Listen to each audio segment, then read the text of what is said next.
For the second time this year, the Canada Revenue Agency has emptied the bank account of a grieving mother. A government error means Janice Taylor owes more than $3,000 in overpayments by Employment and Social Development Canada.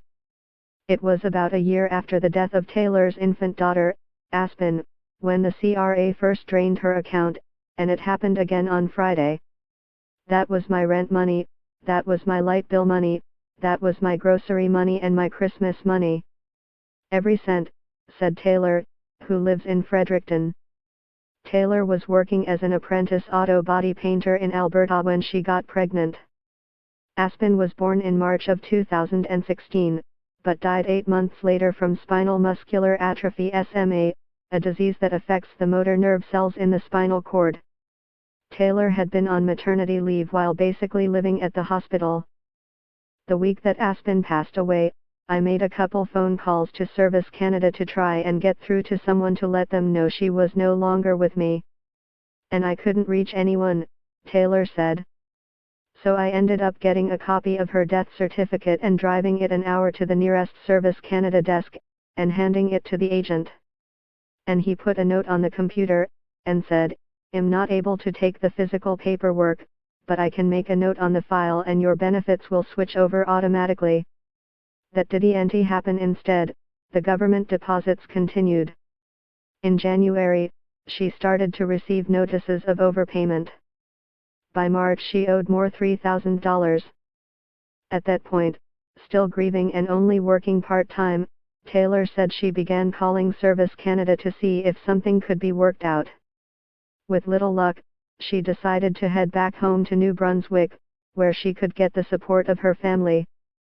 The Canada Revenue Agency collects amounts due for programs administered by Employment and Social Development Canada.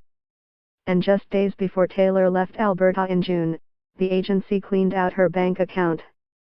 A few days before, I had my U-Haul packed, the CRA went and froze my bank account, froze my visa and took every cent out of my savings. Me, with no job, she said.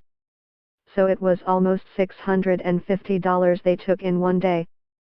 Friends raised enough funds to send her back to New Brunswick, where she eventually landed a job in her trade.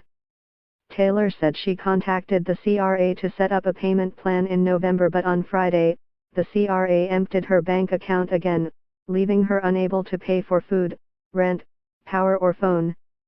She reached an agent on Monday. She said, quote, "We did not mean to cause hardship, but when no contact is made we are forced to take legal action," Taylor said. The line was repeated in a response from Luke Oaten, the agency's regional director of communications. He responded with a form email which read, "It is not the CRA's intention to cause anyone emotional or financial hardship. The CRA will attempt to negotiate a mutually acceptable payment arrangement that is based on the ability to pay of the individual debtor while not putting the debtor in a financial hardship situation." After calls from CBC News to the CRA, as well as Taylor's meeting with Fredericton MP Matt DeCourcy, she received a call at work.